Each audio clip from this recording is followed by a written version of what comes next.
They thought she was weak, just another quiet girl they could push around. But they didn't know she had spent years learning how to stand up, not just to them, but to the fear that once ruled her life.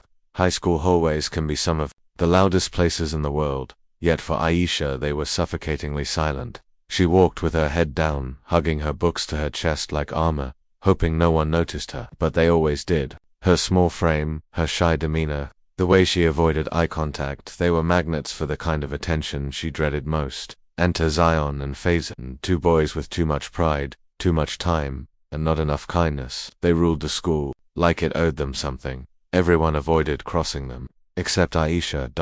Not by choice, but by circumstance. One afternoon, in the middle of a crowded hallway, it happened. Zion grabbed her collar with one hand and shoved her against the lockers. "Hey, mouse girl, you think you're too good to talk to us?" he sneered, pulling her close.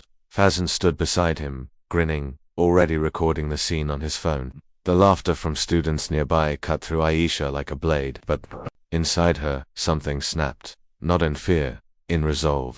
Because what no one knew, what Aisha never advertised, was that her father had trained her in Judo since she was 9. She didn't do it for glory or belts. She did it because she needed to learn how to control her body, so her mind could be free.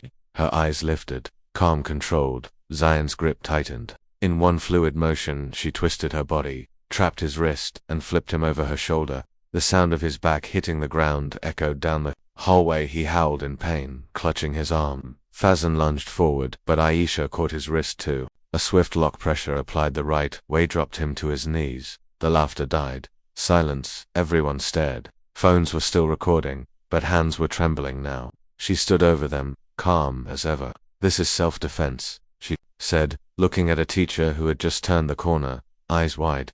"They grabbed me." The principal was called. Parents were involved. The video went viral in minutes.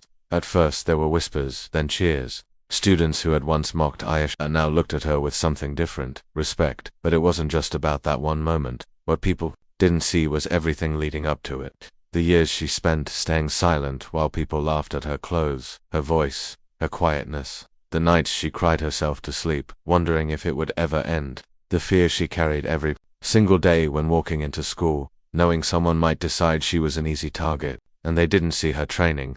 How her father would gently correct her form in the living room, reminding her that Judo wasn't about aggression. It was about balance, control, discipline. How her hands shook the first time she tried to break a fall, how many times she failed before she finally got it right. What they saw was the end of the story, but for Aisha it was the beginning. She still walked those same hallways, still quiet, still focused, but now her silence didn't mean weakness, it meant power. And though she never sought out conflict, others learned to think twice before trying to start one, because the shy girl with the broken voice, he had learned how to stand. In the end, the lesson wasn't about fighting. It was about courage, about finding strength in silence, about knowing that the smallest voice can carry the loudest power when backed by resilience, discipline, and self-belief, and that no one, not even the loudest bully, can hold you down forever. Not when you've learned how to